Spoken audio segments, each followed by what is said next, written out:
Psychology tells us a shocking truth.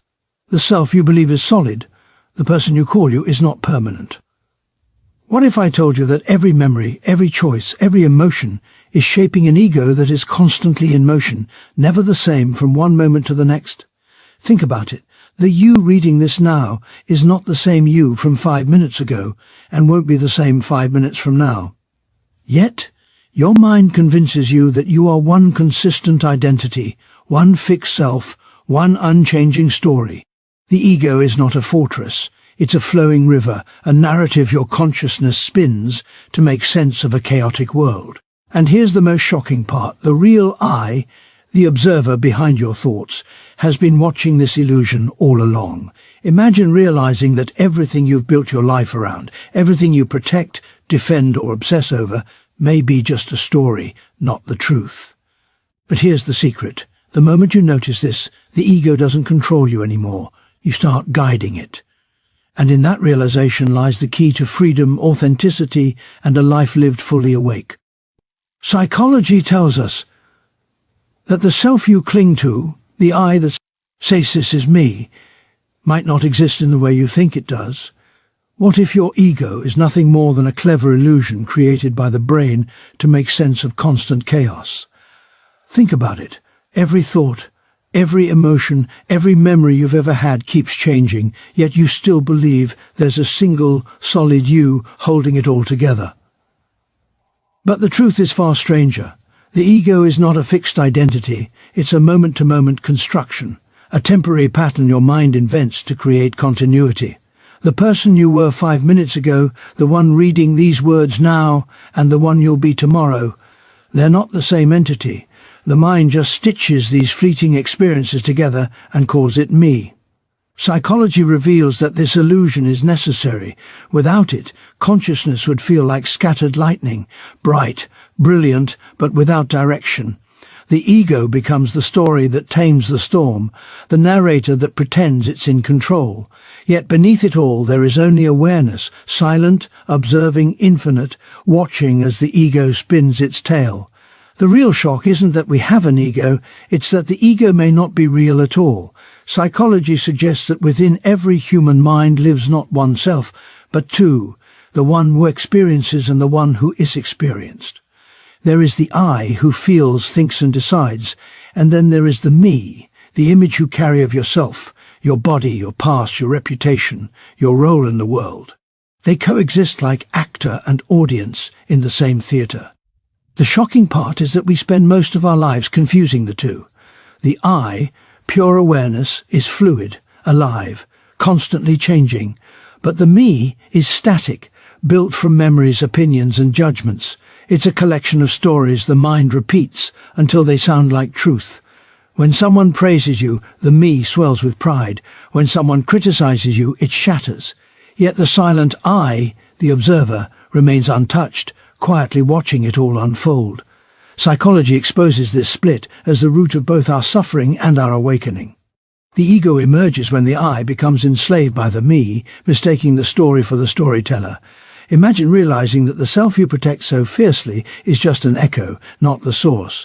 The moment you glimpse that difference between the observer and the observed, everything you thought was solid about you begins to tremble. Psychology reveals a terrifying yet liberating truth. That your ego, your sense of who I am, is not something you're born with, but something you build out of experience. Every emotion, every success, every heartbreak quietly adds another brick to the fragile structure called you. But here's the shock. Experience doesn't just shape your ego, it creates it. Strip away your memories, your roles, your achievements, and the self you think is permanent vanishes into thin air. The ego exists only as long as experience feeds it. Each time someone praises you, you expand. Each time you're rejected, you shrink. The mind gathers these shifting impressions and sews them into a single narrative, calling it my identity. Yet beneath that story there is nothing fixed, no solid self steering the wheel. The ego is like a mirror reflecting everything around it, mistaking those reflections for reality. Psychology forces us to confront this haunting idea. If our experiences stopped defining us, what would be left? Perhaps nothing but raw awareness. No labels, no past, no name. The ego fears that emptiness, but maybe that emptiness is truth itself. What if the person you believe yourself to be is only a shadow cast by experience, not the one who truly lives behind it? Psychology exposes a truth so unsettling that most people never dare to face it. The ego you fight so hard to protect isn't built on strength, but on fear. The mind constructs this fragile identity not to reveal who you are, but to defend you from what you're afraid to feel.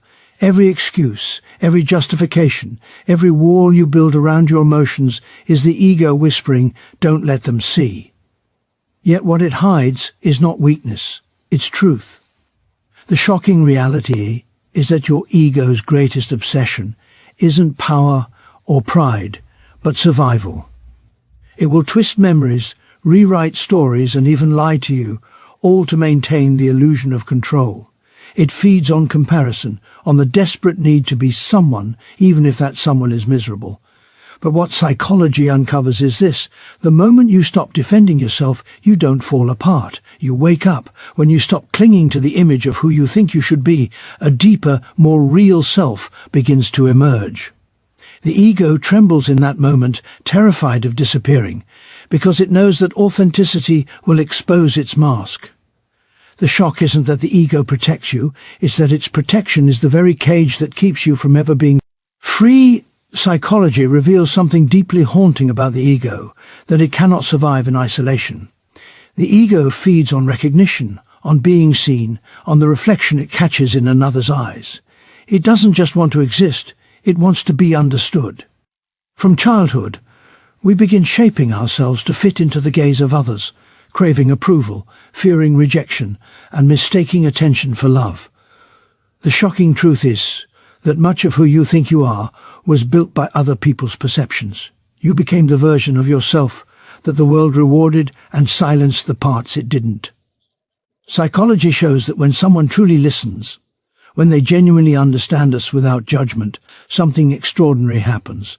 The ego relaxes. The defenses crack. The self, no longer performing, begins to breathe. But here's the twist. This need to be understood also makes us prisoners. We hand over our sense of worth to anyone who pays attention. A single word can lift us or destroy us. The ego's entire stability hangs on the fragile thread of external validation. What if no one ever looked your way again? Would you still exist in the same way? The uncomfortable answer is that the ego cannot stand unseen. It dissolves without the mirror of another mind reflecting it back. Psychology uncovers a startling truth about the ego. It is not a final product, a fixed entity, or a permanent self. It is a work in progress, endlessly shaped by reflection and awareness. Imagine that every thought you examine, every feeling you confront, every moment of honesty with yourself acts like a chisel, sculpting the ego into something closer to reality. The shocking part is that without this conscious reflection, the ego is blind, rigid, and often cruel, a prison built from assumptions, fears, and illusions. Psychology tells us that self-awareness is not optional. It is the engine that allows the ego to evolve. Each time you pause and question why you feel anger, shame, or pride, the ego has a chance to transform, to shed its unnecessary layers, and to align with who you truly are.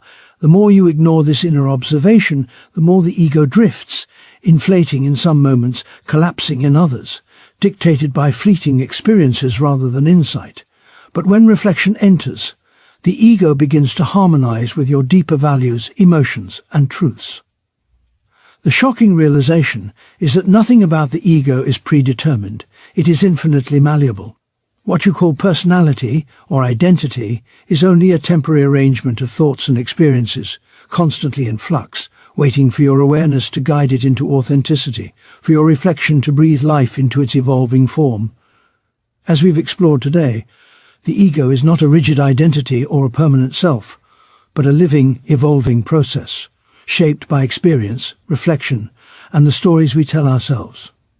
It can protect us, guide us, and even mislead us, but ultimately, it is only a part of the vast consciousness within us.